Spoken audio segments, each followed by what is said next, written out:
College ವಿದ್ಯಾರ್ಥಿಗಳ ಗೋಳು ಕೇಳೋರ್ಯಾರು?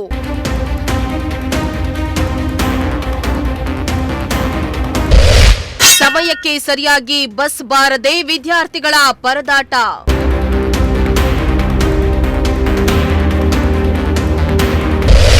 ಮತ್ತಿಘಟ್ಟದಿಂದ ತಿಪಟೂರಿಗೆ ಹೋಗೋ ಸ್ಟೂಡೆಂಟ್ಸ್ ಅಳಲು.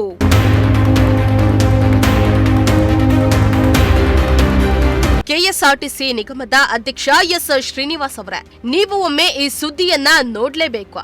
ಸರಿಯಾದ ಸಮಯಕ್ಕೆ ಬಸ್ಗಳು ಬಾರದೆ ವಿದ್ಯಾರ್ಥಿಗಳು ಶಾಲಾ ಕಾಲೇಜಿಗೆ ಹೋಗಲಾರದೆ ಪರದಾಟ ನಡೆಸ್ತಾ ಇದ್ದು ವಿದ್ಯಾಭ್ಯಾಸದಿಂದ ಹಿಂದೆ ಸರಿಯುವಂತಾಗಿದೆ. ತುಮಕೂರು ಜಿಲ್ಲೆಯ ಬಹುತೇಕ ತಾಲೂಕುಗಳಲ್ಲಿ ಇಂದಿಗೂ ಅದೆಷ್ಟೋ ಗ್ರಾಮಗಳಿಗೆ ಸರಿಯಾಗಿ ಬಸ್ ವ್ಯವಸ್ಥೆ ಇಲ್ಲ. ಇದೇ ಕಾರಣಕ್ಕೆ ತಿಪಟೂರು ರಸ್ತೆಯಲ್ಲಿಯೇ ಸಿಗುವ ಐತಿಹಾಸಿಕ ಪ್ರಸಿದ್ಧ ಮತ್ತಿಘಟ್ಟದಿಂದ ತಿಪಟೂರಿಗೆ ಹೋಗುವ ವಿದ್ಯಾರ್ಥಿಗಳಿಗೆ ಸರಿಯಾದ ಬಸ್ ವ್ಯವಸ್ಥೆ ಇರದೆ ಪ್ರತಿನಿತ್ಯ ಪರದಾಡುವ ಪರಿಸ್ಥಿತಿ ನಿರ್ಮಾಣ ಆಗಿದೆ. ಆದರೆ ಈ ಬಗ್ಗೆ ವಿದ್ಯಾರ್ಥಿಗಳು ಅದೆಷ್ಟೇ ಬಾರಿ ಅಧಿಕಾರಿಗಳಿಗೆ ಮನವಿಯನ್ನ ಮಾಡಿದ್ರೂ ಕ್ಯಾರೆಯಂತಿಲ್ವಂತೆ.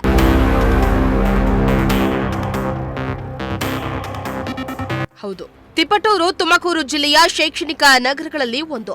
ಸುಮಾರು 5-6 ತಾಲೂಕುಗಳಿಂದ ವಿದ್ಯಾರ್ಥಿಗಳು ವಿದ್ಯಾಭ್ಯಾಸಕ್ಕಾಗಿ ತಿಪಟೂರಿನ ಪ್ರತಿಷ್ಠಿತ ಕಾಲೇಜುಗಳಿಗೆ ವಿದ್ಯಾರ್ಥಿಗಳು ಪ್ರತಿನಿತ್ಯ ಹೋಗ್ತಾರೆ.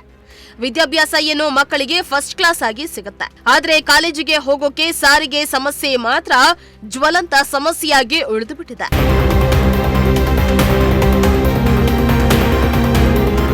ಬೆಳಗ್ಗೆ 9 ಗಂಟೆಗೆ ಬಹುತೇಕ ಕಾಲೇಜುಗಳು ಶುರುವಾಗ್ತವೆ.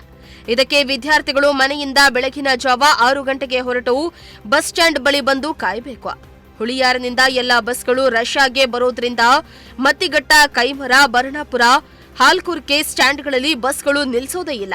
ಇದರಿಂದ ವಿದ್ಯಾರ್ಥಿಗಳು ಕಾಲೇಜಿಗೆ ಲೇಟ್ ಆಗಿ ಹೋಗಿ ಕಾಲೇಜಿಗೆ ಸೇರಿಸಲ್ಲ ಎಂಬ ಕಾರಣ ಹೇಳಿ ಮನೆಗೆ ವಾಪಸ್ ಹೋಗುವ ಚಾಳಿ ಶುರುವಾಗಿದೆ. ನಮಗೆ ಡೈಲಿ 7:15 ಬಸ್ ನಿಲ್ಲಿಸ್ತಾ ಇಲ್ಲ. ಇದರಿಂದ ನಮಗೆ ಕಾಲೇಜ್ ಹೋಗೋಕ್ಕಾಗ್ತಾ ಇಲ್ಲ. ನಮಗಿಲ್ಲ ಇನ್ನೊಂದು ಬಸ್ ಬಿಡಿ, ಇಲ್ಲಾಂದರೆ ಇರೋ ಬಸ್ನೇ ಲೇಟಾಗಿ ಬಿಡಿ.